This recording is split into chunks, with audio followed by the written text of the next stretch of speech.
Hola amigos, muy pero muy buenos días, bienvenidos al canal Vida Saludable. Espero que los materiales que estamos subiendo les guste, que disfruten lo que es entrenar en familia, en cuarentena.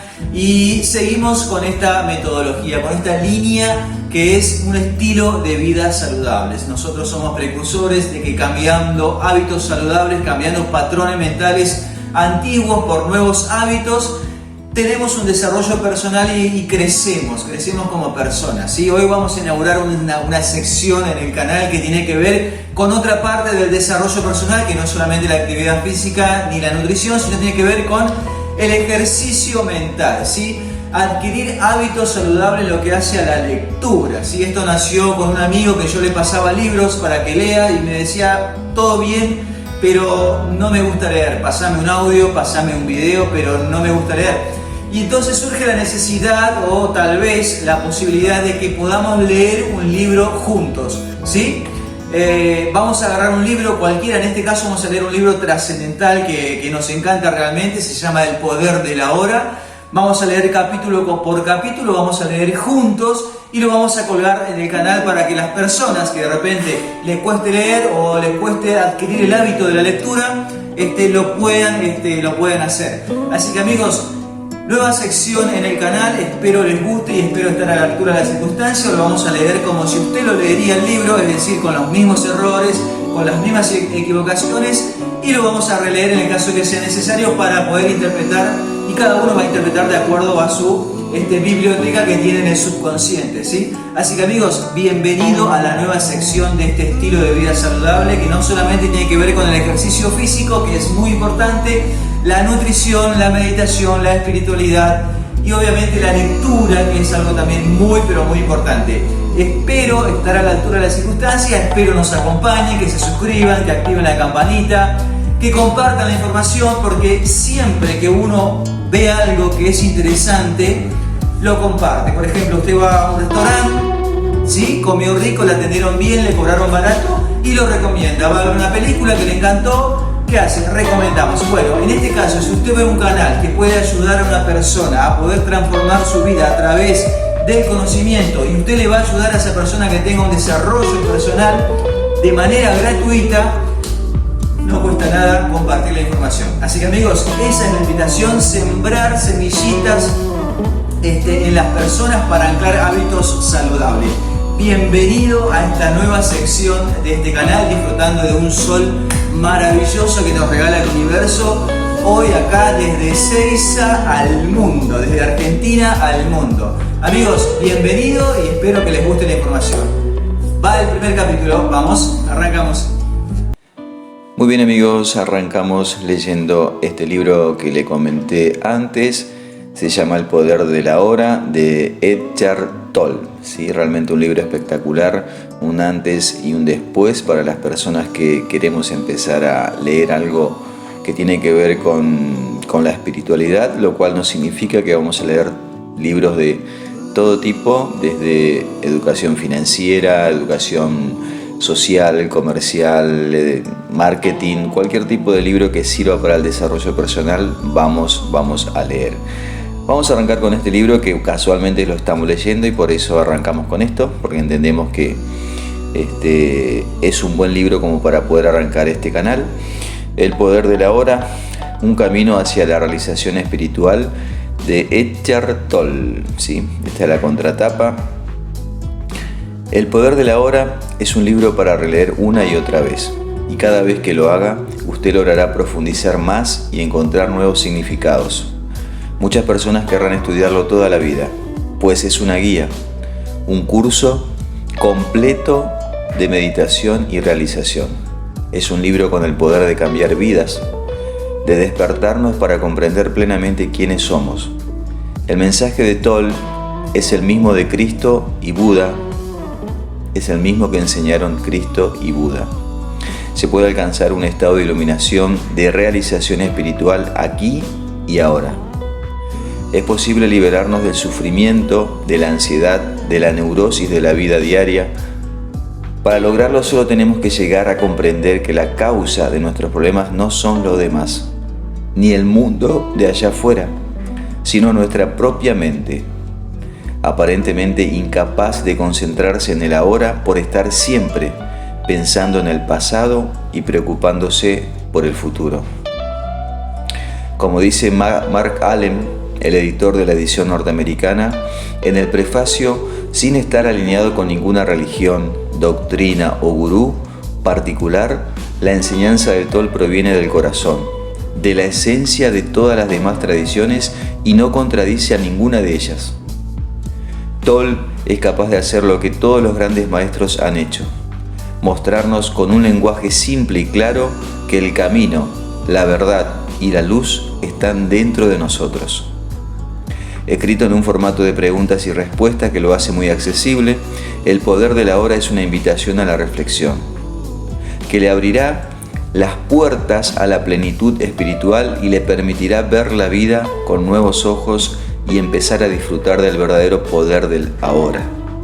Eckhart Tolle nació en Alemania, donde vivió hasta los 13 años. Se graduó en la Universidad de Londres y fue investigador de la Universidad de Cambridge. A los 29 años, una profunda transformación espiritual cambió el rumbo de su vida. En los años siguientes se dedicó con devoción a entender, integrar y profundizar esa transformación que marcó el inicio de un intenso viaje interior. Durante los últimos 10 años ha sido consejero y maestro espiritual y trabaja con personas independientes o grupos pequeños en Europa y Norteamérica. Ahí tenemos su página, www.mamasdepublishment.com. Este libro puede verse como una nueva exposición para nuestro tiempo de la enseñanza espiritual atemporal, que es la esencia de todas las religiones. No se deriva de fuentes externas, sino del interior de la verdadera fuente, así que no contiene ni teoría ni especulación. Hablo desde mi experiencia interna, y si a veces soy fuerte en lo que digo, es para poder cortar las gruesas capas de resistencia mental y así llegar a un lugar en su interior donde usted sabe de verdad, así como sé yo, y donde la verdad se reconoce tan pronto se escucha. Entonces allí hay una sensación de exaltación y vida intensa, como si algo dentro de usted dijera: sí, sé que esto es cierto. Eckhart Tolle. Prefacio del editor por Mark Allen, autor de Visionary Business y Visionary Life. Quizá solamente una vez cada 10 años o incluso una vez cada generación surge un libro como El poder de la hora. Es más que un libro. Hay en él una energía vital que probablemente usted pueda sentir en cuanto lo toma en sus manos. Tiene el poder de crear una experiencia en los lectores y de cambiar su vida para bien. El poder de la hora se publicó por primera vez en Canadá y la editora canadiense Connie Kelouch me dijo que había oído múltiples historias de cambios positivos e incluso milagros que han ocurrido cuando la gente se ha adentrado en el libro. Los lectores llaman, dijo, y muchas me hablan de maravillosas curas, transformaciones e inmenso gozo que están experimentando porque han seguido este libro. El libro me hace consciente de que cada momento de mi vida es un milagro. Esto es absolutamente cierto. ¿Me dé cuenta de ello o no? Y el poder de la hora me muestra cómo hacerme consciente de ello una y otra vez. Desde la primera página de su obra, resulta claro que Eckhart Tolle es un maestro contemporáneo. No está alineado con ninguna religión, doctrina o gurú particulares. Su enseñanza proviene del corazón, de la esencia de todas las demás tradiciones y no contradice a ninguna de ellas, sean la cristiana, la hindú, la budista, la musulmana, la indígena o cualquier otra. Es capaz de hacer lo que todos los grandes maestros han hecho: mostrarnos con un lenguaje simple y claro que el camino, la verdad y la luz están dentro de nosotros. Eckhart Tolle empieza por presentarnos brevemente su historia, una historia de depresión y desesperación tempranas que culminó en una tremenda experiencia de despertar una noche no mucho después de haber cumplido 29 años. Durante los últimos 20 años ha reflexionado sobre esa experiencia, meditado y profundizado su comprensión. En la década pasada se convirtió en un maestro espiritual, en un maestro universal, un gran espíritu con un gran mensaje, el mismo que Cristo y Buda enseñaron. Se puede alcanzar un estado de iluminación aquí y ahora. Es posible vivir libre de sufrimiento, libre de ansiedad y la neurosis. Para lograrlo solo tenemos que llegar a comprender nuestro papel de creadores de nuestro dolor. Nuestra propia mente causa nuestros problemas. No son los demás, ni el mundo de allá afuera. Es nuestra propia mente, con su corriente casi constante de pensamientos, pensando sobre el pasado y preocupándose por el futuro. Cometemos el gran error de identificarnos con nuestra mente, de pensar que eso es lo que somos, cuando de hecho somos seres mucho más grandes. Una y otra vez Eckhart Tolle nos muestra cómo conectarnos con lo que él llama nuestro ser. El ser es la vida una, eterna, siempre presente, que está más allá de las miles de formas de vida que están sujetas al nacimiento y a la muerte. Sin embargo, el ser no solo está más allá, sino también profundamente en el interior de cada forma como su esencia más invisible e indestructible. Esto significa que es accesible a usted ahora, como su propio ser más profundo, como su verdadera naturaleza. Pero no busque asirlo con su mente, no trate de comprenderlo. Solo puede conocerlo cuando la mente sea acallada. Cuando usted está presente, completa e intensamente en el ahora. Recuperar la conciencia del ser y permanecer en ese estado de sensación-realización es la iluminación. Es casi imposible leer de corrido El poder de la hora. Usted necesita dejarlo periódicamente y reflexionar sobre lo que dice y aplicarlo a su experiencia. Es una guía, un curso completo de meditación y realización. Es un libro para releerlo una y otra vez, y cada vez que lo haga, usted obtendrá más profundidad y significado.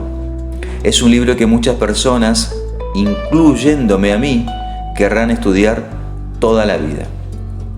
El poder de la hora tiene un número creciente de lectores devotos, ya es considerada una obra maestra, se diga lo que se diga. Es un libro con el poder de cambiar vidas, de despertarnos para comprender plenamente quiénes somos. Mark Allen Novato, California, agosto de 1999.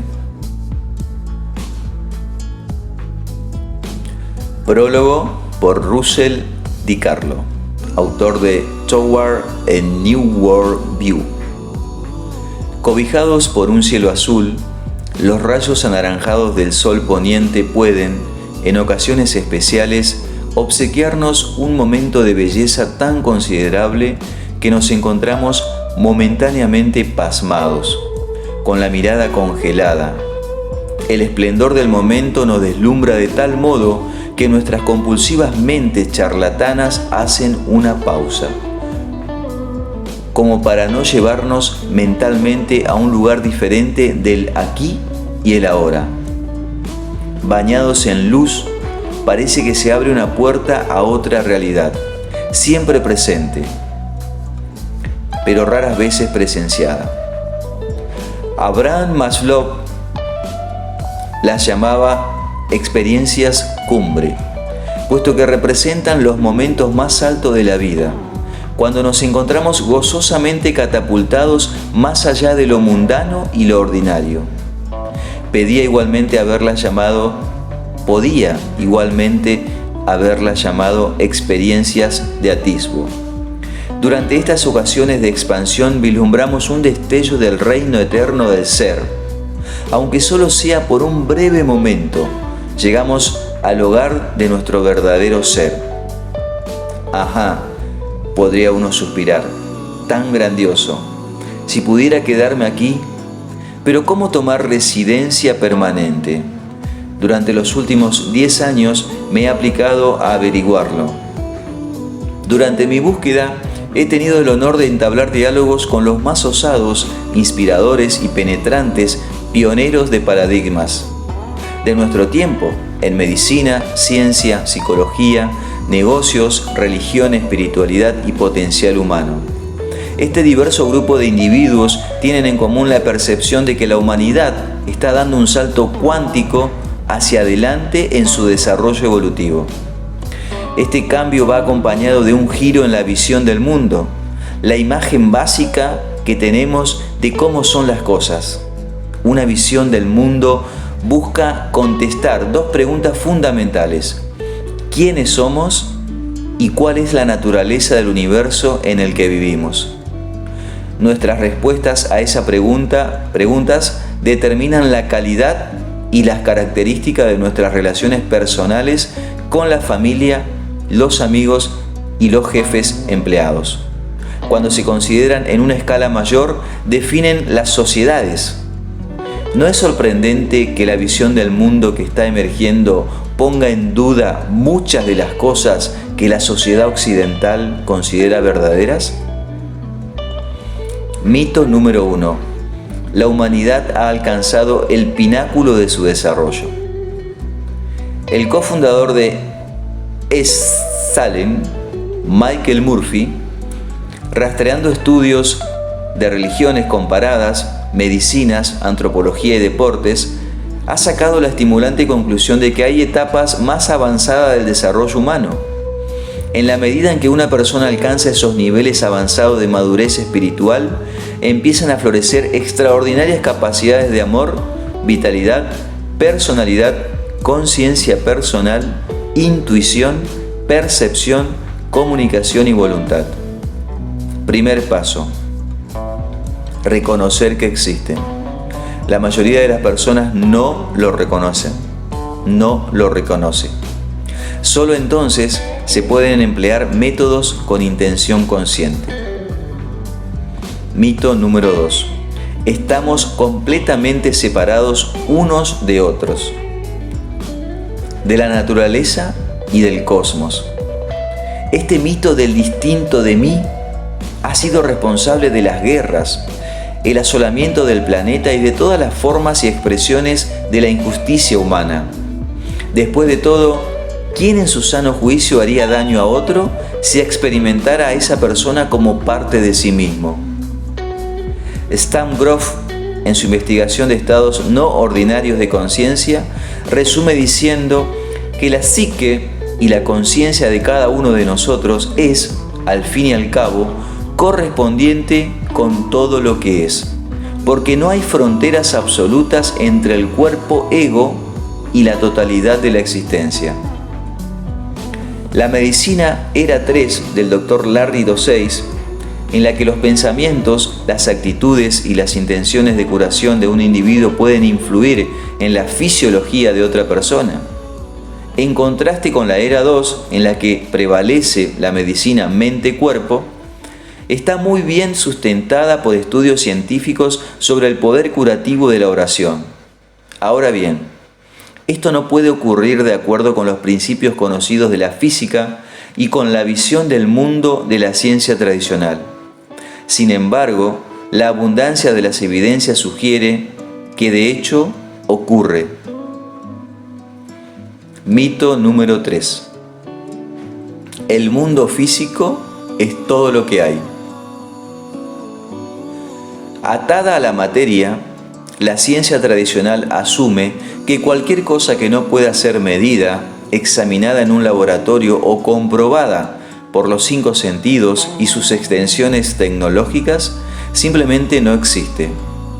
Es irreal.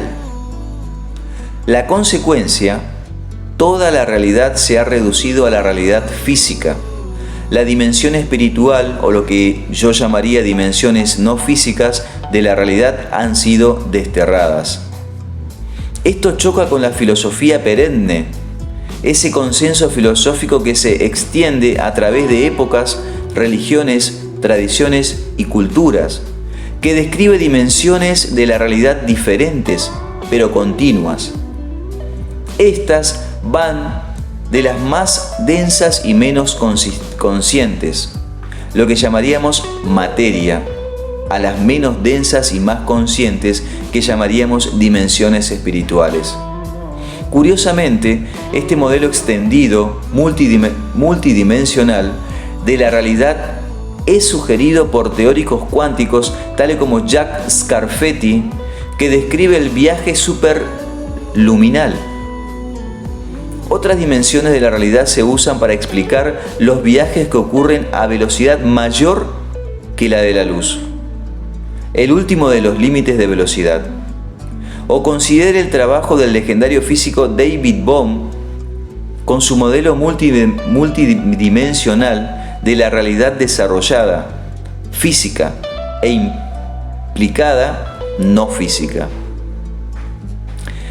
Esto no es mera teoría. El experimento Aspect de 1982 en Francia demostró que dos partículas cuánticas que habían estado conectadas alguna vez, cuando eran separadas por vastas distancias, permanecían conectadas de alguna manera. Si se cambiaba una partícula, la otra cambiaba instantáneamente. Los científicos no conocen la mecánica de cómo ocurre este viaje más rápido que la velocidad de la luz, aunque algunos teóricos sugieren que esta conexión tiene lugar por medio de puertas a dimensiones superiores. Así pues, al contrario de lo que pudieran pensar aquellos que se empeñan en su lealtad al paradigma tradicional, las personas pioneras e influyentes con las que hablé sentían que no hemos alcanzado el pináculo del desarrollo humano.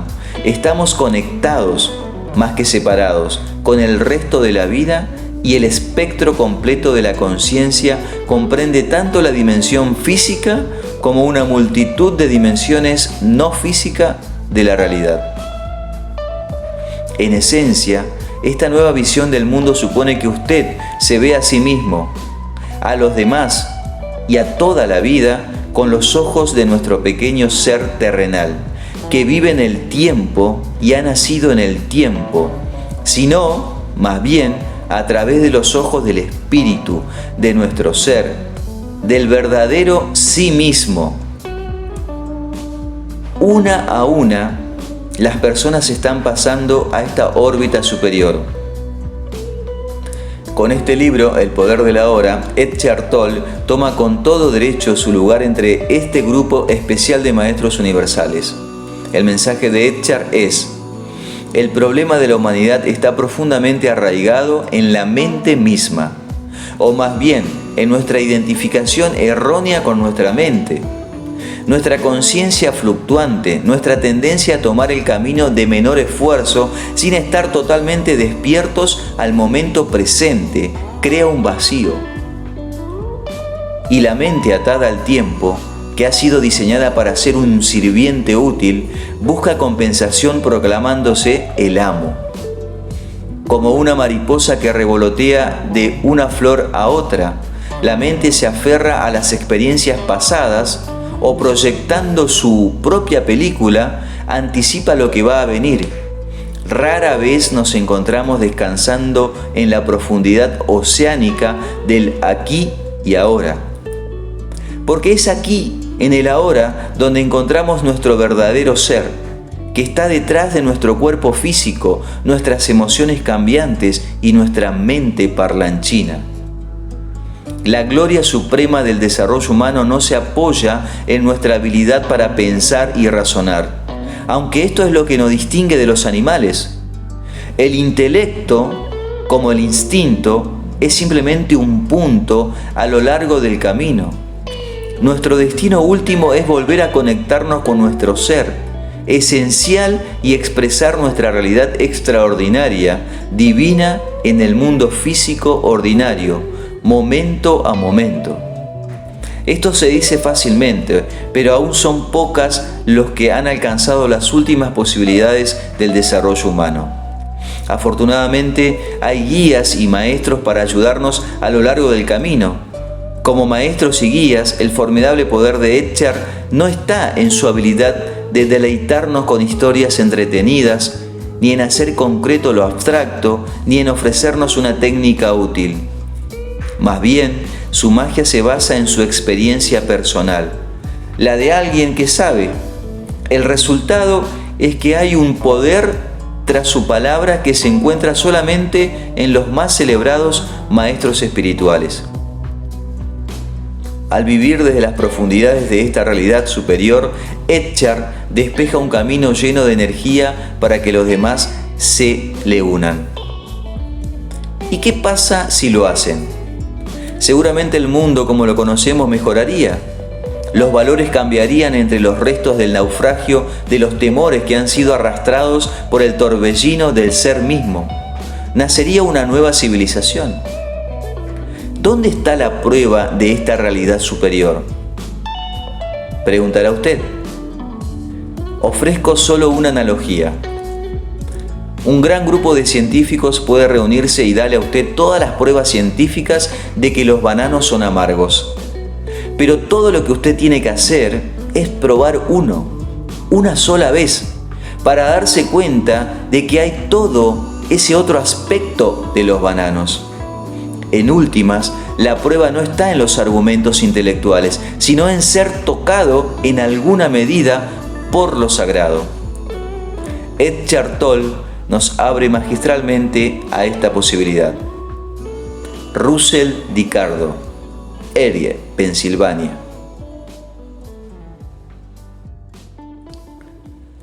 Introducción.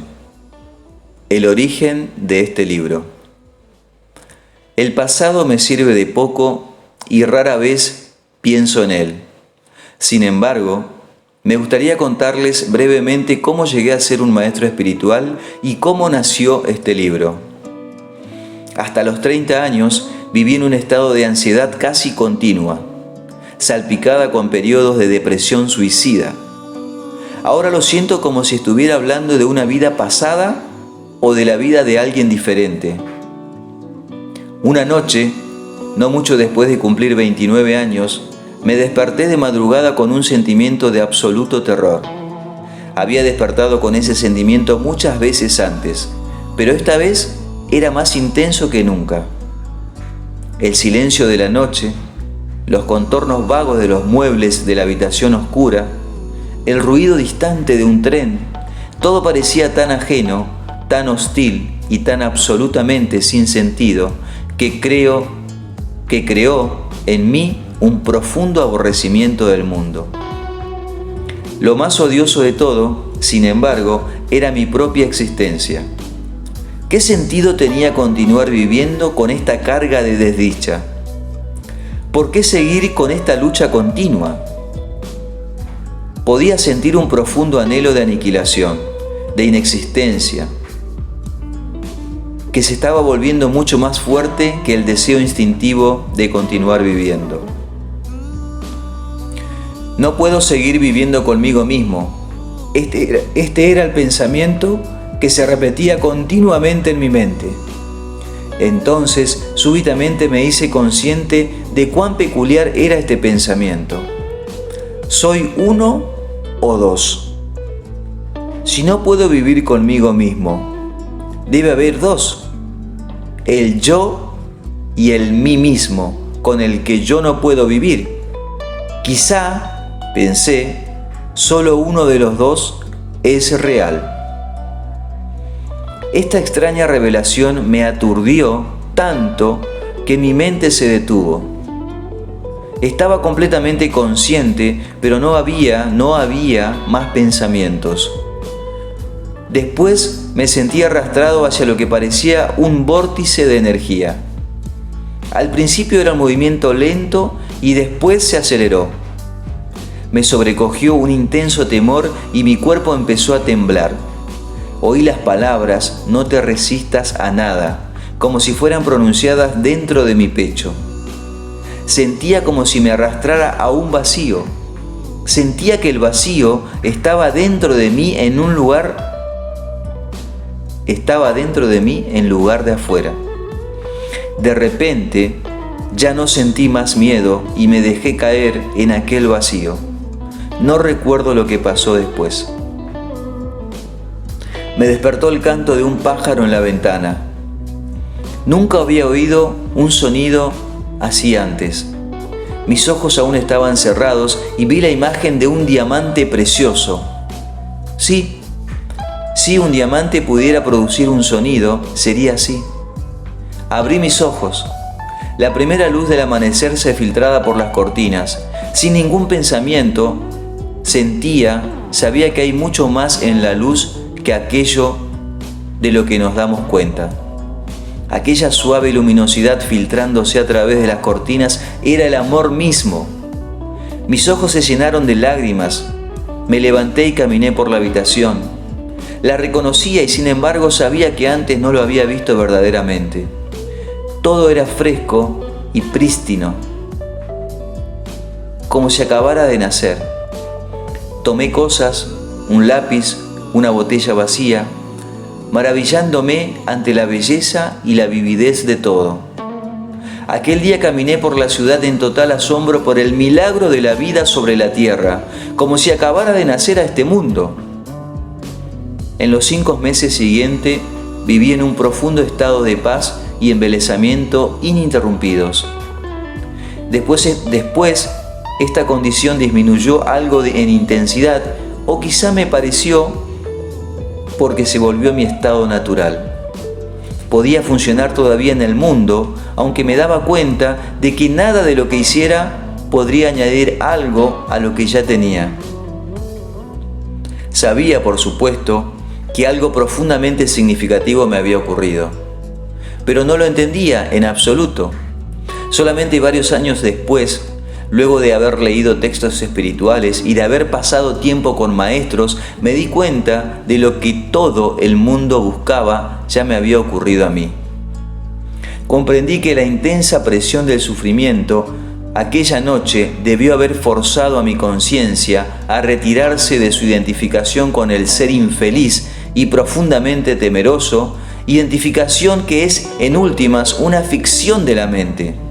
Esta retirada debió ser tan completa que este ser sufriente y falso se derrumbó inmediatamente, como cuando se le quita un tapón a un juguete inflable.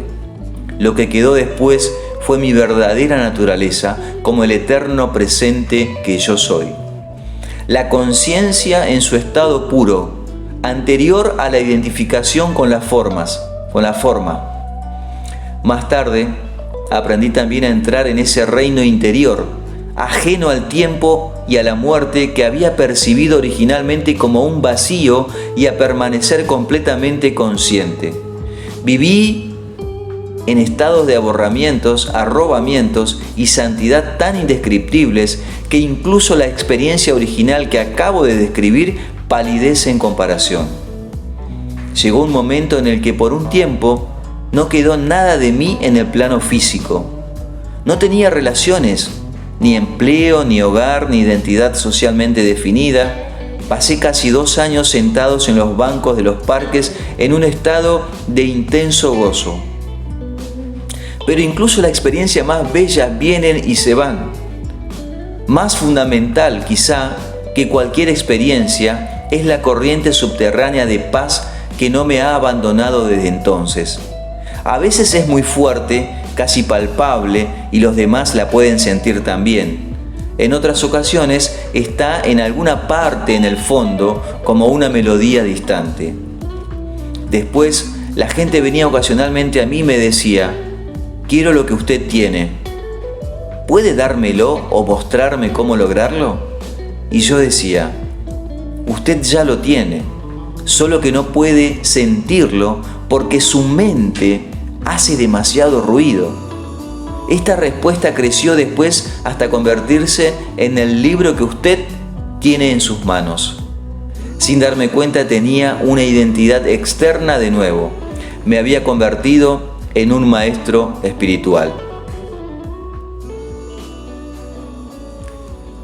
La verdad que hay dentro de usted. Este libro representa la esencia de mi obra. En la medida en que puede ser expresada en palabras, con individuos y con pequeños grupos de exploradores espirituales. Durante los últimos 10 años en Europa y en Norteamérica, con profundo amor y aprecio, quisiera agradecer a esas personas excepcionales su valor, su deseo de abrazar el cambio interior, el reto de sus preguntas y su disposición a escuchar.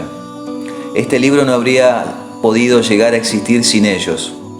Pertenecen a lo que es todavía una minoría de pioneros espirituales, pero que afortunadamente está creciendo. Personas que están alcanzando un punto en el que son capaces de romper patrones mentales colectivos y heredados que han mantenido a los seres humanos sujetos al sufrimiento por millones de años.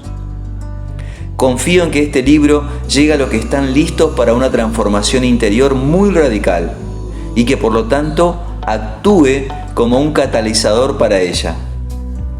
También espero que llegue a otros muchos que encuentran su contenido digno de consideración, aunque puedan no estar listos para vivirlo o practicarlo plenamente.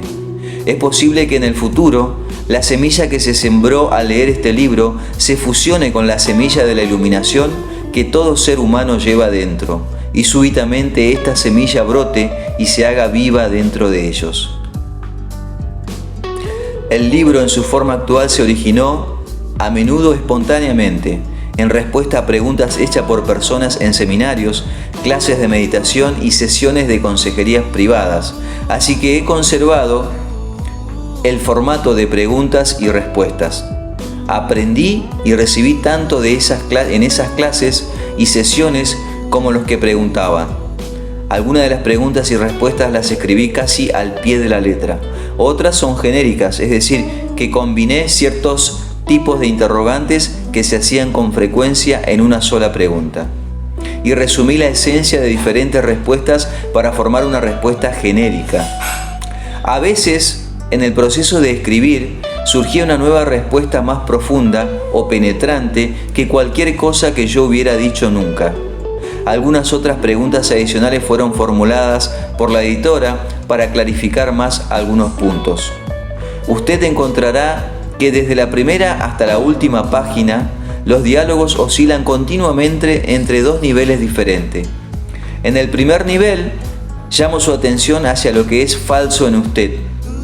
Hablo de la naturaleza de la inconsciencia y de la disfunción humana, así como de sus manifestaciones más comunes en la conducta, desde los conflictos en las relaciones hasta las guerras entre las tribus o las naciones.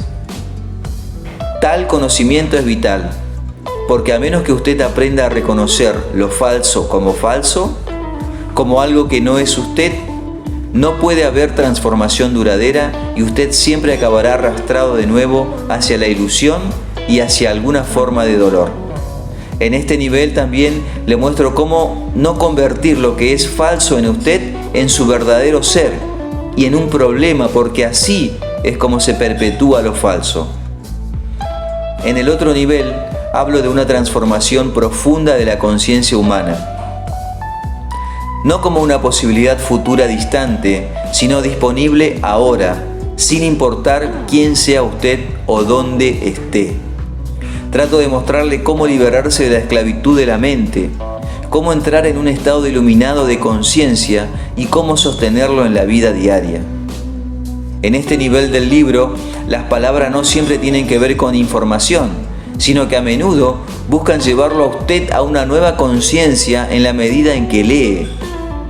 Una y otra vez trato de llevarlo a usted conmigo a ese estado intemporal de presencia intensa y consciente en el ahora, así como de darle a probar la iluminación. Mientras que usted no alcance a experimentar aquello de lo que hablo, puede encontrar estos pasajes algo repetitivos. Pero en cuanto lo experimente, creo que se dará cuenta de que tienen un gran poder espiritual y pueden llegar a ser para usted las partes más provechosas del libro. Sin embargo, puesto que toda persona lleva dentro de sí la semilla de la iluminación, a menudo me dirijo al conocedor en usted que vive tras el pensador, el ser profundo que inmediatamente reconoce la verdad espiritual, resuena con ella y se fortalece con ella. El símbolo de pausa que aparece después de ciertos pasajes es una sugerencia de que se detenga la lectura por un momento, se quede en silencio y sienta y experimente la verdad de lo que acabo de decir. Puede haber otros lugares en el texto en los que usted hará esto natural y espontáneamente. Cuando comienza a leer el libro, el significado de ciertas palabras, tales como ser o presencia, puede no ser enteramente claro para usted al principio. Simplemente siga leyendo. Ocasionalmente puede venir a su mente preguntas u objeciones según lee. Probablemente encontrarán respuestas más adelante en el libro o se harán irrelevantes según usted profundice en la enseñanza y en usted mismo. No lea solo con la mente.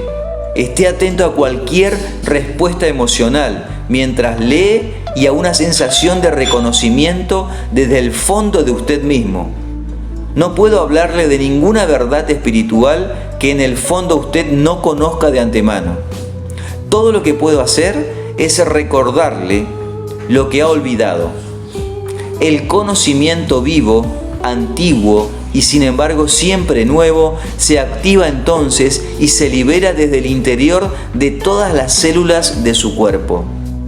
La mente siempre quiere categorizar y comparar, pero este libro le será más útil si no trata de comparar su terminología con la de otras enseñanzas. De otra forma, probablemente se llegaría a sentir confundido. Uso palabras como mente, felicidad y conciencia en forma que no necesariamente tiene relación con las de otras enseñanzas. No se apegue a las palabras, solo son peldaños que deben dejarse atrás lo más rápidamente posible. Cuando ocasionalmente cito la palabra de Jesús o del Buda, de un curso sobre los milagros o de otras enseñanzas, no lo hago para comparar, sino para llamar su atención sobre el hecho de que en esencia hay y ha habido siempre solo una enseñanza espiritual, aunque viene en muchas formas. Algunas de esas formas, como las religiones antiguas, se han recubierto tanto de materia extraña que su esencia espiritual ha sido oscurecida casi completamente. En gran medida, por tanto, su significado más profundo ya no se reconoce y su poder transformador se ha perdido. Cuando incluyo citas de las religiones antiguas o de otras enseñanzas, lo hago para revelar su significado más profundo y por consiguiente restablecer su poder transformador, particularmente para los lectores que siguen esas religiones o enseñanzas. Les digo, no hay necesidad de ir a otra parte en busca de la verdad. Permítame mostrarle cómo profundizar en lo que usted ya tiene. En la mayoría de los casos, sin embargo, me he propuesto utilizar una terminología tan neutra como sea posible para alcanzar a un amplio rango de personas. Este libro puede verse como una reformulación para nuestro tiempo de esa única experiencia espiritual atemporal, la esencia de todas las religiones. No deriva de fuentes externas, sino de una auténtica fuente interior. Así que no contiene teoría o especulación. Hablo a partir de la experiencia interior y si a veces hablo violentamente, lo hago para pasar a través de capas pesadas de resistencia mental y para alcanzar aquel lugar interior donde usted ya sabe, como yo sé, y donde la verdad se reconoce cuando es oída. Hay entonces un sentimiento de exaltación y de vivacidad realzada, cuando algo dentro de usted dice, sí, sé que eso es verdad. Capítulo 1. Usted no es su mente. El mayor obstáculo para la iluminación. La iluminación. ¿Qué es eso? Un mendigo había estado sentado más de 30 años a la orilla de un camino. Un día pasó por allí un desconocido.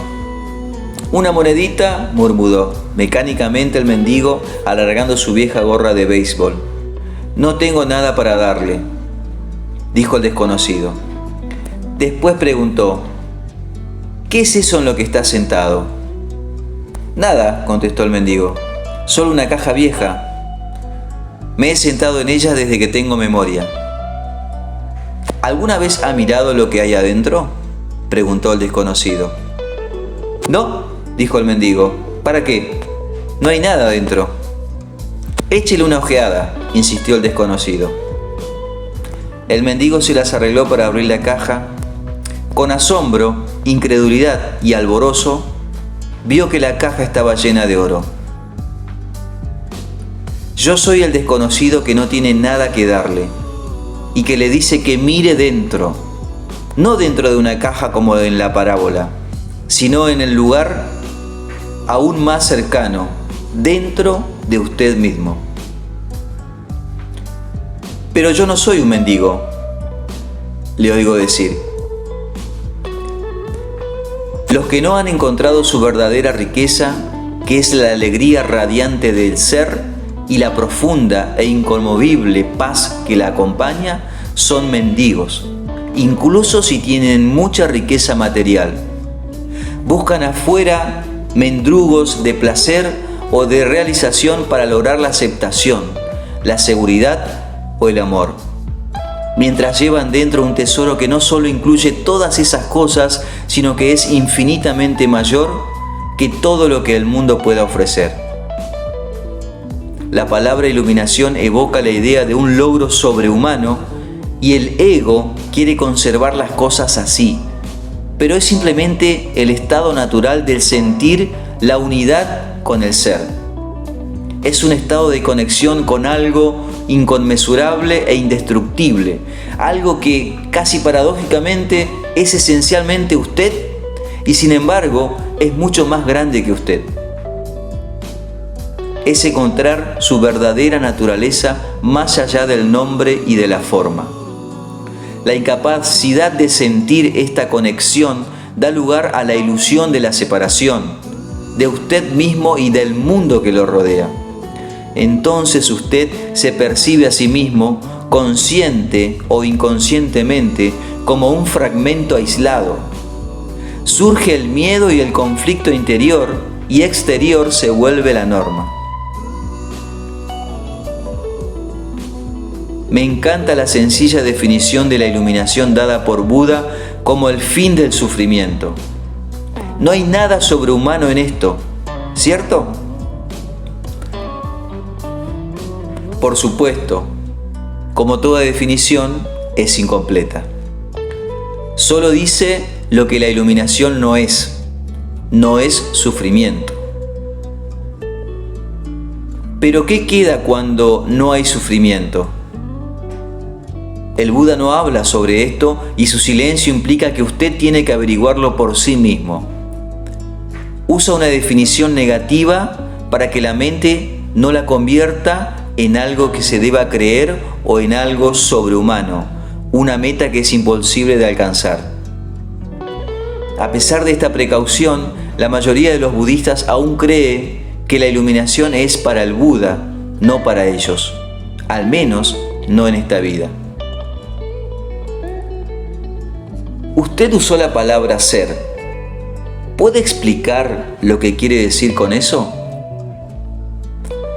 El ser es la única vida, eterna, siempre presente, más allá de miles de formas de vida que están sujetas al nacimiento y a la muerte. Sin embargo, el ser no solo está más allá, sino también profundamente dentro de cada forma, con su esencia más íntimamente invisible e indestructible. Esto significa que es accesible a usted ahora como su propio ser más profundo, su verdadera naturaleza.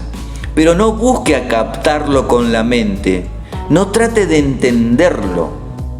Usted puede conocerlo solo cuando la mente está inmóvil, cuando usted está presente, Cuando su atención está completa e intensamente en el ahora, se puede sentir el ser, pero nunca puede ser entendido mentalmente.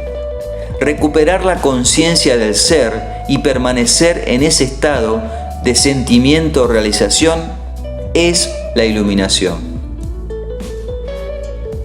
Cuando usted dice ser, ¿está hablando de Dios? Si es así, ¿por qué no lo dice? La palabra Dios se ha vuelto vacía de significado a través de miles de años de mal uso. Yo la uso a veces, pero lo hago poco. Por mal uso entiendo que las personas que nunca han tenido ni un atisbo del reino de lo sagrado, de la infinita vastedad que hay detrás de esa palabra, la usan con gran convicción, como si supieran de qué están hablando. O argumentan contra él, como si supieran qué es lo que están negando. Ese mal uso da lugar a creencias y afirmaciones absurdas y a engaños del ego, tales como mi o nuestro Dios es el único Dios verdadero y tu Dios es falso, o la famosa afirmación de Nietzsche, Dios ha muerto. La palabra Dios se ha convertido en un concepto cerrado. En el momento en que se pronuncia, se crea una imagen mental, quizá ya no la de un anciano de barba blanca, pero sí una representación mental de alguien o algo externo a uno, y casi inevitablemente algo o alguien masculino. Ni Dios, ni ser, ni ninguna otra palabra pueden definir o explicar la inefable realidad que hay detrás de ellas. Así que la única cuestión importante es si la palabra es una ayuda o un obstáculo para permitirle a usted experimentar aquello que señala. ¿Señala más allá de sí misma hacia esa realidad trascendental o tiende demasiado fácilmente a volverse solamente una idea en su cabeza en la que usted cree, un ídolo mental? La palabra ser no explica nada, pero tampoco lo hace la palabra Dios. Sin embargo, ser tiene la ventaja de que es un concepto abierto. No reduce lo infinito invisible a una entidad finita. Es imposible formarse una imagen mental de ello. Nadie puede reclamar la posesión exclusiva del ser.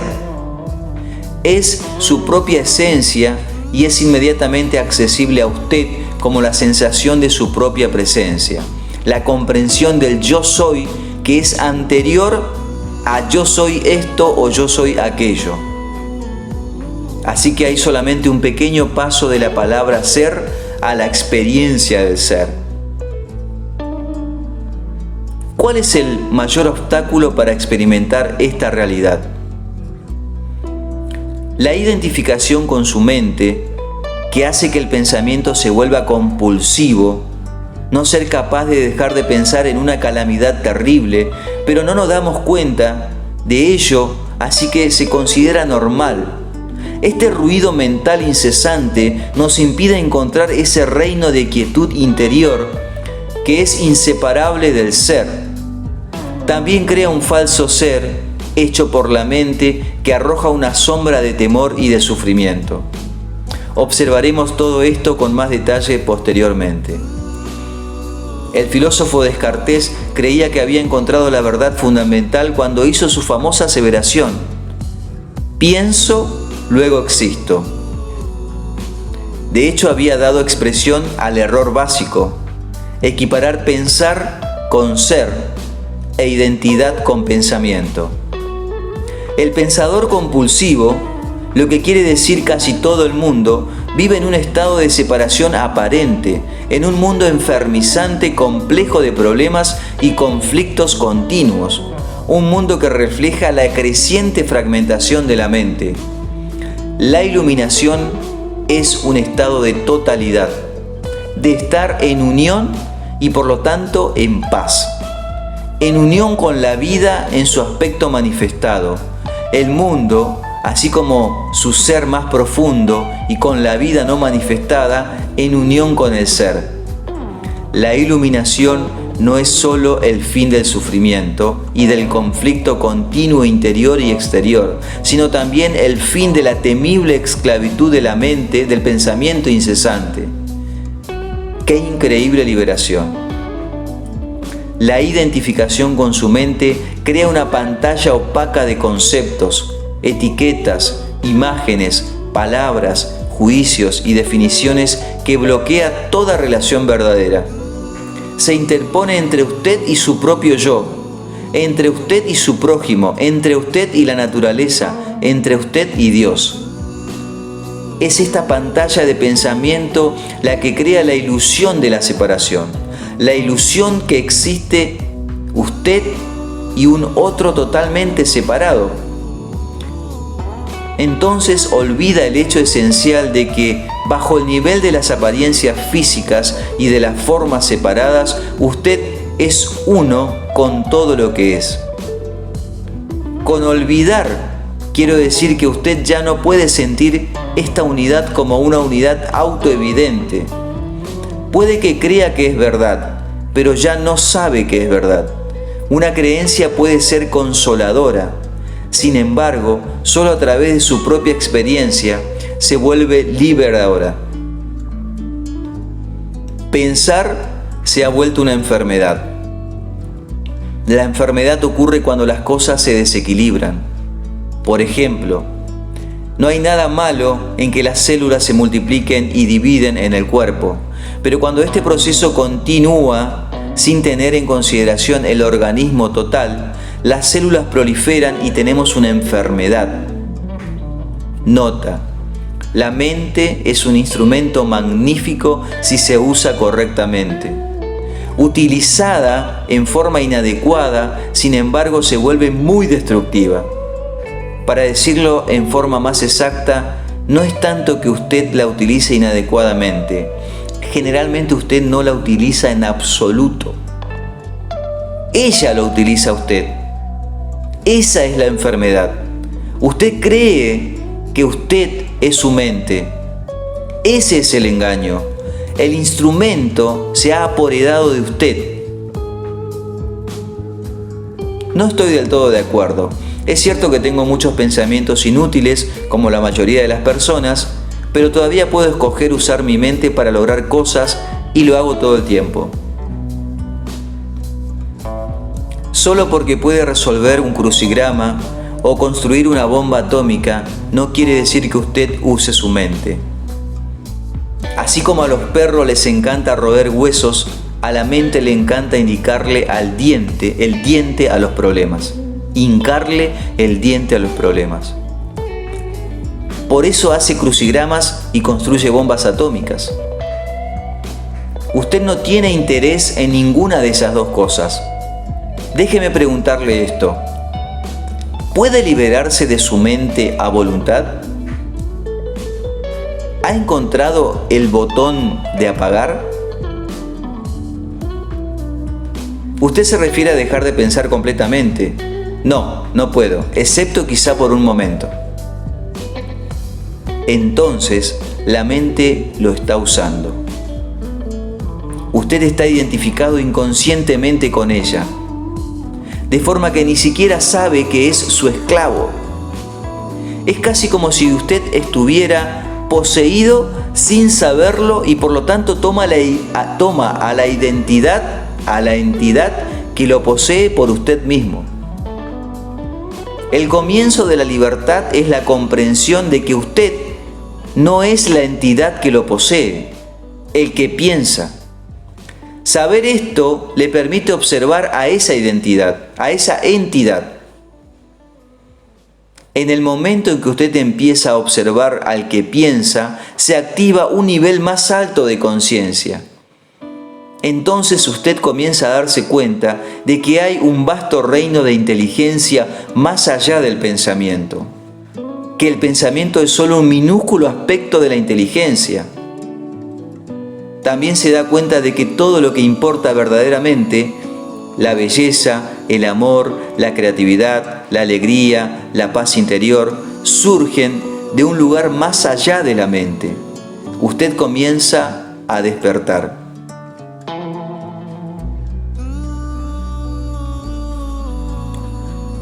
Liberarse de su mente. ¿Qué quiere usted decir exactamente con observar al que piensa? Cuando alguien va al médico y dice, oigo una voz en mi cabeza, probablemente lo remitirán a un psiquiatra. El hecho es que, de forma muy similar, prácticamente todo el mundo oye una voz o varias voces en su cabeza todo el tiempo. Los procesos involuntarios de pensamiento que usted no se da cuenta que puede detener. Los monólogos o los diálogos continuos. Usted probablemente se ha cruzado en la calle con locos que hablan o murmuran para sí mismos incesantemente. Bueno, esto no es muy diferente a lo que usted y otras personas normales, entre comillas, hacen, excepto por el hecho de que usted no lo hace en voz alta. La voz comenta, especula, juzga, compara, se queja, acepta, rechaza y así sucesivamente. La voz no es necesariamente relevante para la situación en la que usted se encuentra en ese momento. Puede estar revisando el pasado reciente o lejano o ensayando o imaginando posibles situaciones futuras. En este caso, frecuentemente imagina resultados negativos o problemas. Este proceso se llama preocuparse.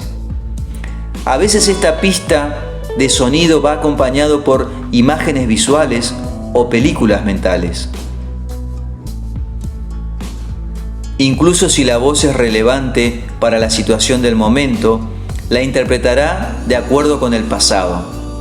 Esto se debe a que la voz permanece en su mente condicionada, que es el resultado de toda su historia pasada, así como del escenario mental de la cultura colectiva que usted heredó. Así, usted ve y juzga el presente con los ojos del pasado y obtiene una visión de él totalmente distorsionada. No es raro que esa voz sea el peor enemigo de la persona. Muchos viven con un torturador en la cabeza que continuamente los ataca y los castiga, y les drena la energía vital. Esto causa sufrimiento e infelicidad, así como enfermedad. Lo bueno es que usted puede liberarse de su mente. Esa es la única liberación verdadera. Usted puede dar el primer paso ahora mismo. Empiece por oír la voz de su cabeza tan a menudo como pueda. Preste atención especial con cualquier patrón de pensamiento repetitivo. Esos viejos discos que han sonado en su cabeza quizá durante años. Eso es a lo que llamo observar al que piensa, que es otra forma de decir, escuche la voz de su cabeza, esté allí como si fuese un testigo. Cuando usted escuche esta voz, hágalo imparcialmente, es decir, no juzgue o condene lo que oye, porque hacerlo significaría que la misma voz ha vuelto a entrar por la puerta trasera. Pronto empezará a darse cuenta de esto. Está la voz y estoy yo escuchándola, observándola. Esta comprensión del yo soy, esta sensación de su propia presencia, no es un pensamiento, surge del más allá de la mente. Así pues, cuando usted escucha un pensamiento, usted es consciente no solo del pensamiento, sino de usted mismo como testigo de él. Ha aparecido una nueva dimensión de conciencia. Mientras oye al pensamiento, usted siente una presencia consciente, su ser más profundo, más allá o debajo del pensamiento, como quien dice. El pensamiento entonces pierde su poder sobre usted y rápidamente se calma porque usted ya no le da la energía a la mente por medio de la identificación con ella. Este es el comienzo del fin del pensamiento involuntario y compulsivo. Cuando un pensamiento pierde fuerza, usted experimenta una discontinuidad en la corriente mental, una brecha de no mente. Al principio las brechas serán cortas, unos segundos tal vez, pero gradualmente se harán más largas. Cuando ocurren esas rupturas, usted experimenta cierta quietud y paz dentro de usted. Es el comienzo de su estado natural de percepción de la unidad con el ser, que generalmente está oscurecida por la mente. Con la práctica, la sensación de quietud y paz se hará más profunda. De hecho, esta profundidad no tiene fin. También sentirá una sutil emanación de gozo que surge de lo profundo de su interior, el gozo de ser. No se trata de un estado de trance en absoluto. Aquí no hay pérdida de conciencia, es todo lo contrario. Si el precio de la paz fuera una disminución de su conciencia y el precio de la quietud una falta de vitalidad y estado de alerta, no valdría la pena tenerlas. En este estado de unión interior, usted está mucho más alerta, más despierto que en el estado de identificación con la mente. Usted está completamente presente. También aumenta la frecuencia de vibraciones del campo de energía que da vida al cuerpo físico. Según profundiza en este reino de la no mente, como es llamado a veces en Oriente, usted crea un estado de conciencia pura. En ese estado usted siente su propia presencia con tal intensidad y gozo que todo el pensamiento, todas las emociones, su cuerpo físico, así como el mundo exterior, se vuelven relativamente insignificantes en comparación con ello. Y sin embargo, no es un estado egoísta, sino un estado sin ego. Lo lleva a usted más allá de lo que antes consideraba su propio ser. Esta presencia es esencialmente usted y al mismo tiempo inconcebiblemente mayor que usted. Lo que trato de expresar aquí puede sonar paradójico e incluso contradictorio, pero no puedo expresarlo de otra manera. En lugar de observar al que piensa, usted puede crear también una brecha en la corriente de la mente simplemente dirigiendo el foco de su atención hacia el ahora. Vuélvase intensamente consciente del momento presente. Esto es algo profundamente satisfactorio. De esa forma usted aparta la conciencia de la actividad de su mente y crea una brecha de no mente en la que usted está muy alerta y consciente, pero no pensando. Esa es la esencia de la meditación.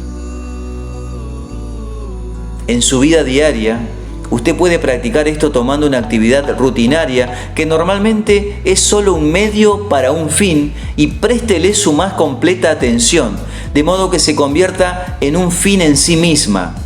Por ejemplo, cada vez que usted suba y baje las escaleras de su casa o en su lugar de trabajo, ponga mucha atención a cada paso, a cada movimiento, incluso a su respiración. Esté totalmente presente. O cuando se lave las manos, preste atención a todas las percepciones sensoriales asociadas con la actividad.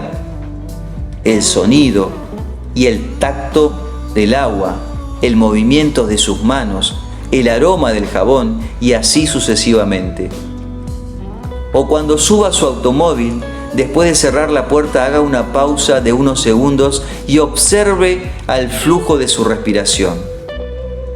Hágase consciente de una sensación de presencia silenciosa pero poderosa. Hay cierto criterio por el que puede medir su éxito en esta práctica: el grado de paz que siente interiormente. Así pues, el único paso vital en su camino hacia la iluminación es este: aprenda a dejar de identificarse con su mente. Cada vez que usted crea una brecha en el fluir de la mente, la luz de su conciencia se vuelve más fuerte. Un día puede que se sorprenda a sí mismo sonriendo a la voz de su cabeza, como sonreiría ante las travesuras de un niño. Esto significa que ya no se toma tan en serio el contenido de su mente, puesto que el sentido de usted mismo no depende de él.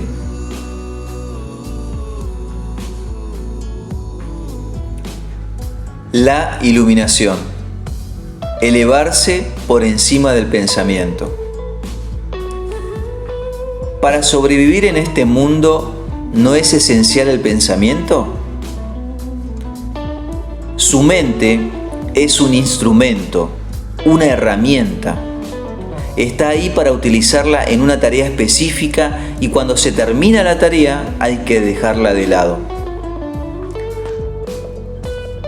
Como se usa ahora, yo diría que el 80 o 90% del pensamiento de la mayoría de las personas es no solo repetitivo e inútil, sino que por su naturaleza disfuncional y a menudo negativa. Gran parte de él es también perjudicial. Observe su mente y descubrirá que esto es verdad. Ella causa una pérdida grave de energía vital. Este tipo de pensamiento compulsivo es en realidad una adicción. ¿Qué es lo que caracteriza a una adicción? Simplemente esto. Usted ya no siente que puede elegir detenerse. Parece más fuerte que usted. También le da una sensación falsa de placer. Placer que invariablemente se convierte en dolor. ¿Por qué habríamos de ser adictos al pensamiento? Porque usted está identificado con él, lo que significa que usted deriva su sentido de sí mismo del contenido y la actividad de su mente, porque cree que dejaría de ser si dejara de pensar. Según crece, usted forma una imagen mental de quién es usted, basado en su condicionamiento personal y cultural. Podemos llamar a este ser fantasmal el ego. Consiste en actividad mental y solo se puede mantener activo por medio del pensamiento constante. El término ego significa diferentes cosas para las diferentes personas, pero cuando lo uso aquí significa un falso ser, creado por la identificación con la mente. Para el ego, el momento presente casi no existe. Lo único que se considera importante es el pasado y el futuro. Esta inversión total de la verdad es la causante de que en su modalidad ego la mente sea tan disfuncional. Está siempre preocupada de mantener el pasado vivo porque sin él, ¿quién es usted? Se proyecta constantemente hacia el futuro para asegurar su supervivencia y para buscar algún tipo de alivio o de realización en él. Dice, un día, cuando esto, aquello o lo demás allá ocurra, voy a sentirme bien, feliz, en paz. Incluso cuando el ego parece estar ocupado con el presente, no es el presente lo que ve. Lo percibe en forma completamente errónea porque lo observa con los ojos del pasado. O reduce el presente a un medio para lograr un fin que siempre está en el futuro proyectado por la mente. Observe su mente y verá que así es como funciona. El momento presente tiene la clave de la liberación, pero usted no puede encontrar el momento presente mientras sea su mente. No quiero perder mi capacidad de análisis y discriminación. No me molestaría aprender a pensar más claramente, en forma más concentrada. Pero no quiero perder mi mente. El don del pensamiento es lo más precioso que tenemos. Sin él, seríamos solamente otra especie animal. El predominio de la mente no es más que una etapa en la evolución de la conciencia. Necesitamos pasar urgentemente a la próxima etapa. Si no, seremos destruidos por la mente, que se ha convertido en un monstruo. Hablaré con más detalles sobre esto después. Pensamiento y conciencia no son sinónimos. El pensamiento es solo un pequeño aspecto de la conciencia. El pensamiento no puede existir sin la conciencia, pero la conciencia no necesita al pensamiento. La iluminación significa levantarse por encima del pensamiento, no caer a un nivel inferior del pensamiento, el nivel de un animal o una planta. En el estado iluminado, usted todavía usa su mente pensante cuando la necesita, pero en una forma mucho más enfocada y efectiva que antes. La usa sobre todo con fines prácticos, pero está libre del diálogo interno involuntario y hay una quietud interior. Cuando usted usa la mente, y particularmente cuando se necesita una solución creativa, usted oscila unos cuantos minutos entre el pensamiento y la quietud, entre la mente y la no mente. La no mente es conciencia sin pensamiento. La no mente es conciencia sin pensamiento. Solo de esta forma es posible pensar creativamente, porque solo de esta forma el pensamiento tiene poder real. El pensamiento solo, cuando no está conectado con el reino mucho más vasto de la conciencia, se vuelve estéril rápidamente, insensato, destructivo. La mente es esencialmente una máquina de supervivencia, ataque y defensa contra otras mentes, recoger, almacenar y analizar información. Eso es lo que es buena, pero no es creativa en absoluto. Todos los artistas verdaderos, lo sepan o no, crean desde un lugar de no mente, de quietud interior. La mente entonces da forma a la visión o impulso creativo. Incluso los grandes científicos han dicho que sus grandes logros creativos llegaron en un estado de quietud mental. El sorprendente resultado de una encuesta nacional entre los matemáticos más eminentes de Norteamérica, incluido Einstein, para conocer sus métodos de trabajo, fue que el pensamiento juega solo un papel subordinado en la breve y decisiva fase del acto creativo en sí mismo. Koestler, The God in the Machine, Arcana, Londres, 1989, página 180. Así pues, yo diría que la sencilla razón por la que la mayoría de los científicos no son creativos no es porque no saben pensar, sino porque no saben cómo dejar de pensar. No fue por medio de la mente, del pensamiento, como el milagro de la vida sobre la tierra o el de su propio cuerpo fueron creados y se sostienen. Hay claramente una inteligencia trabajando que es mucho más grande que la mente. ¿Cómo puede una simple célula humana que mide 1 en 1000 de pulgadas contener instrucciones en su ADN que llenarían 1000 libros de 600 páginas? Cuanto más aprendemos sobre el funcionamiento del cuerpo, más descubrimos cuán vasta es la inteligencia que funciona en él y qué poco conocemos. Cuando la mente se vuelve a conectar con esto, se vuelve una herramienta sumamente maravillosa. Entonces le sirve a algo más grande que ella misma.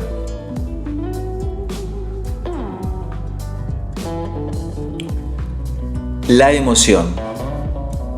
La reacción del cuerpo a su mente. ¿Y las emociones? Me siento atrapado en mis emociones más que en la mente. La mente, en la forma en que uso la palabra, no es solamente el pensamiento.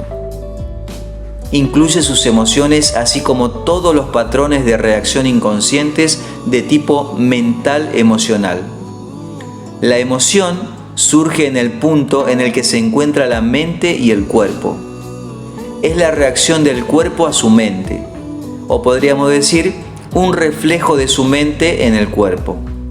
Por ejemplo, un pensamiento de ataque o un pensamiento hostil creará un aumento de energía en el cuerpo al que llamamos cólera. el cuerpo se alista a luchar. El pensamiento de que usted está siendo amenazado física o psicológicamente hace que el cuerpo se contraiga, y ese es el aspecto físico de lo que llamamos miedo. La investigación ha mostrado que las emociones fuertes incluso producen cambios en la bioquímica del cuerpo. Estos cambios bioquímicos representan el aspecto físico o material de la emoción. Por supuesto, usted no es consciente habitualmente de todos sus patrones de pensamiento, y a menudo solo observando sus emociones puede hacerlo conscientes. Cuando más identificado esté con su pensamiento, sus gustos y sus odios, sus juicios e interpretaciones, es decir, cuando menos presente esté como la conciencia que observa, más fuerte será la carga de energía emocional, sea usted consciente de ello o no.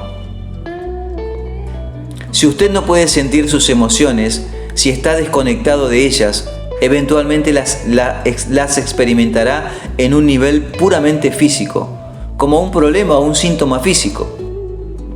Se ha escrito mucho sobre esto en los últimos años, así que no necesitamos entrar en ello aquí. Un patrón emocional inconsciente puede incluso manifestarse como un evento externo que aparentemente le sucede a usted. Por ejemplo, he observado que la gente que lleva dentro mucha ira sin ser consciente de ella y sin expresarla, tiene más posibilidad de ser atacada verbal o incluso físicamente por otras personas iracundas y a menudo sin razón aparente. Tienen una fuerte emanación de ira que ciertas personas reciben subliminalmente y que dispara su propia ira latente. Si usted tiene dificultad para sentir sus emociones, empiece por concentrar su atención en el campo de energía interior de su cuerpo. Sienta el cuerpo desde adentro. Esto también lo pondrá en contacto con sus emociones. Exploraremos esto con más detalle más adelante. Usted dice que una emoción es el reflejo de la mente en el cuerpo. Pero a veces hay un conflicto entre ambos. La mente dice no, mientras la emoción dice sí, o al contrario.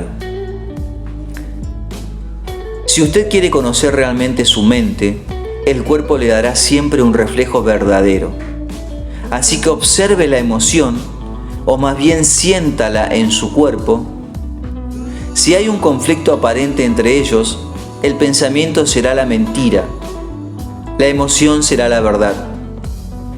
No la verdad última sobre quién es usted, pero sí la verdad relativa de su estado mental en ese momento. El conflicto entre los pensamientos superficiales y los procesos mentales inconscientes es ciertamente común.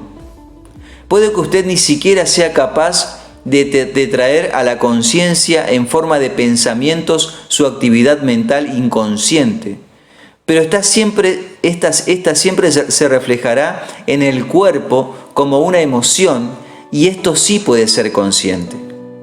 Observar una emoción de este modo es básicamente lo mismo que escuchar u observar el pensamiento, como describimos anteriormente.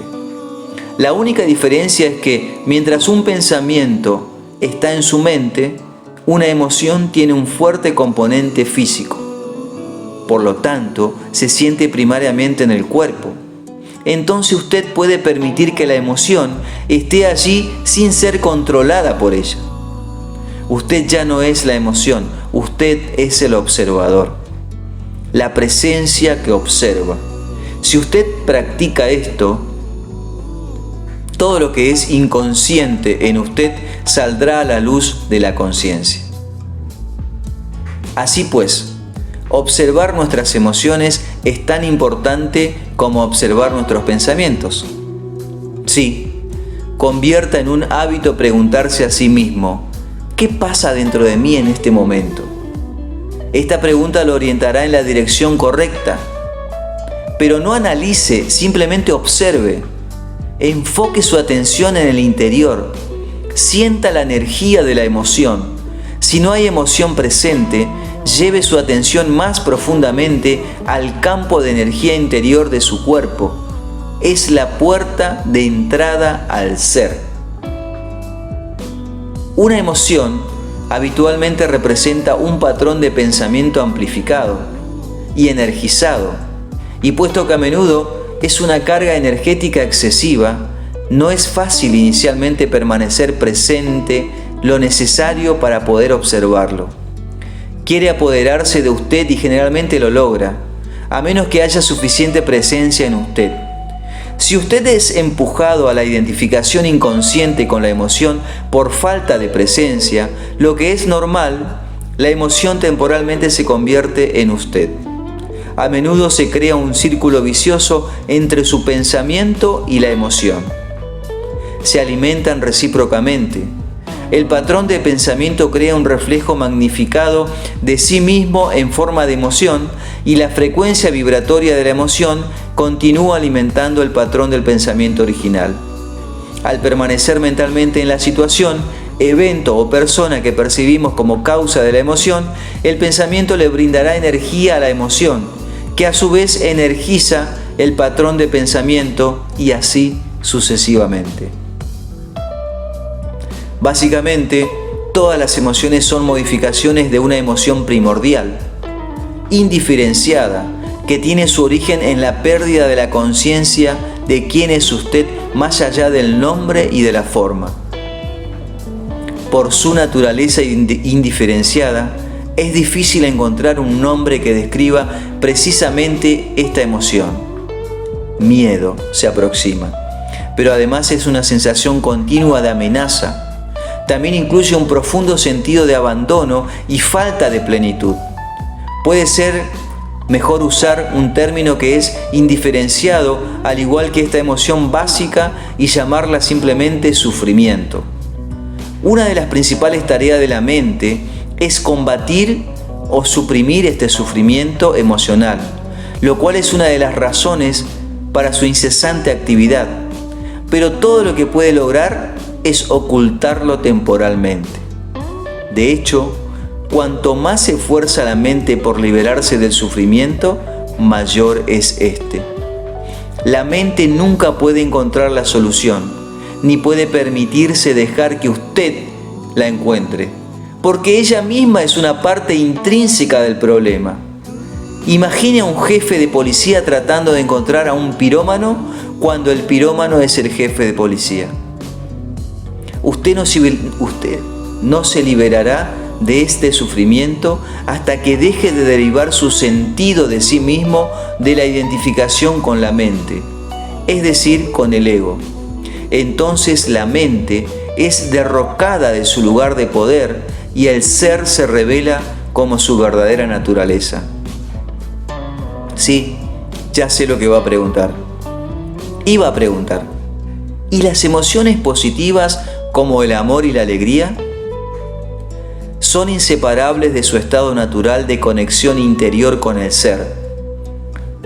Los destellos de amor y alegría o los momentos breves de profunda paz son posibles siempre que hay una brecha en la corriente de pensamiento.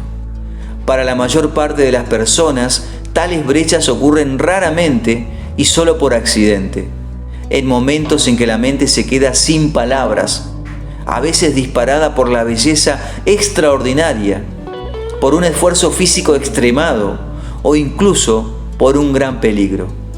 Súbitamente hay quietud interior, y en esta quietud hay una sutil pero intensa alegría, hay amor, hay paz.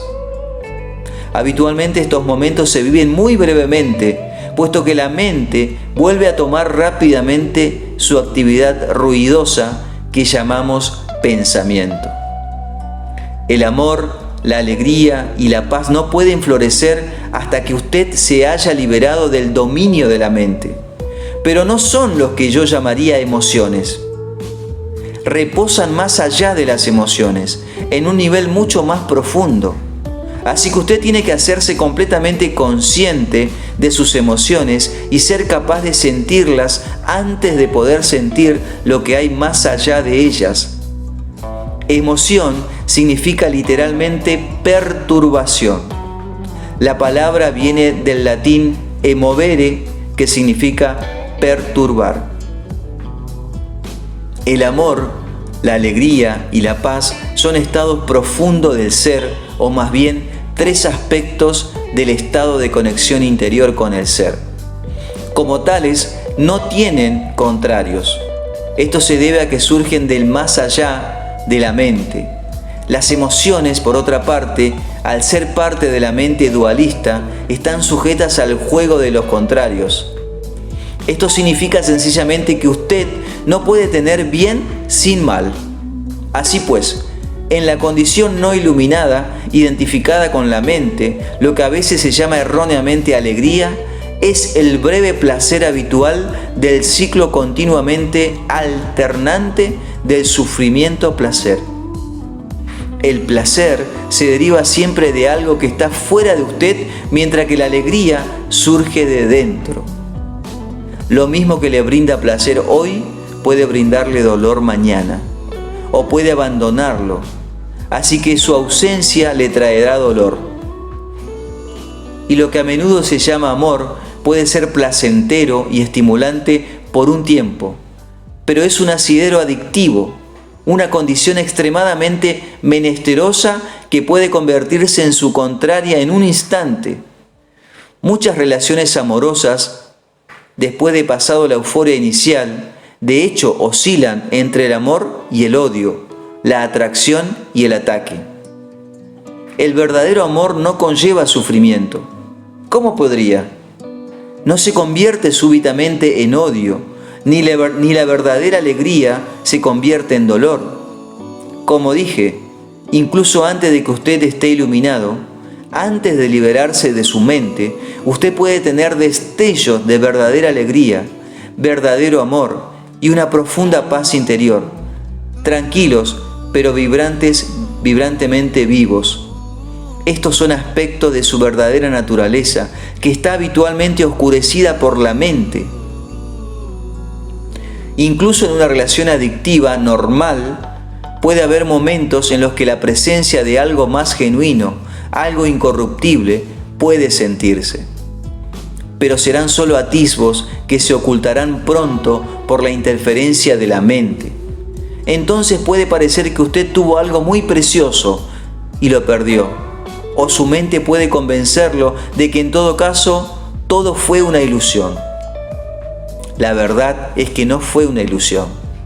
Y usted no puede perderlo. Es parte de su estado natural, que puede ser oscurecido, pero nunca destruido por la mente. Incluso cuando el cielo está cubierto de nubes densas, el sol no ha desaparecido. Está todavía allá, al otro lado de las nubes. El Buda dice que el dolor o sufrimiento surge por el deseo y que para liberarnos del sufrimiento tenemos que cortar los lazos del deseo. Todos los deseos son expresiones de la mente que busca la salvación o la realización en las cosas externas y en el futuro como sustituto de la alegría de ser. Mientras yo sea mi mente, soy esos deseos, esas necesidades, carencias, apegos y aversiones.